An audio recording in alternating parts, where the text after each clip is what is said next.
Wat is nog in daai beker? Nou moet ek ongelukkig ook nog 'n sensitiewe een aanraak, die leerstelling van die onsterflikheid van die siel.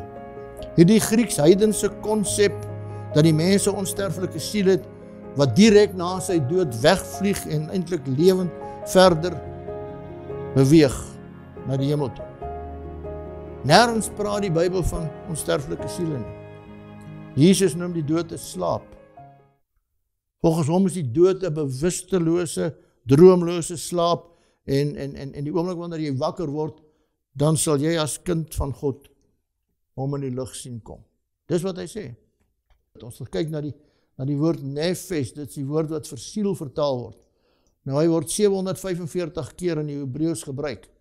Die punt is dat nie een keer van die 745 keer, wanneer hierdie woord nefesh gebruik word en as siel vertaal word, nie een keer verwys dit na iets wat die mens ontvang het van buite af, of wat buitekant die mens kan bestaan nie, maar dit verwys elke keer na dit wat die mens is. 'n wese, 'n lewende wese. Johannes 5:28, moenie julle hieroor verwonder nie, want daar kom 'n uur wanneer almal wat in die grafte is, sy stem sal hoor, sê Jesus. En sal uitgaan die wat goed gedoen het na die opstanding van die lewe, die wat kwaad gedoen het na die opstanding van die veroordeling. Ons het gekyk na Lazarus, waar hy sê, Lazarus, ons vriend slaap, hy sal 4 dae dood. Sy suster sê, dit ruik al daar rondom die graf. En hy sê, nee, ek gaan hom wakker maak. Die disippels verstaan dit nie.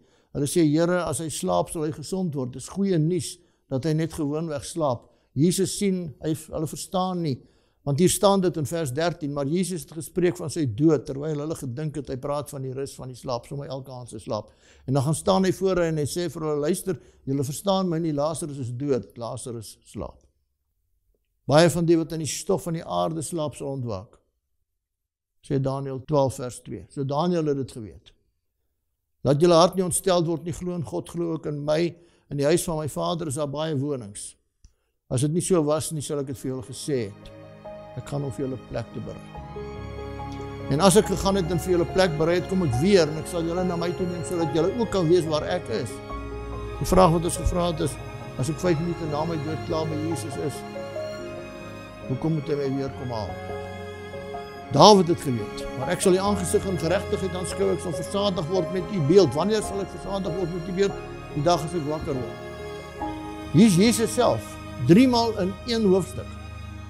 En dis die wil van hom wat my gestuur het, dat elkeen wat die Seun aanskou en in hom glo die ewige lewe mag hê, en ek sal hom opwek in die laaste dag.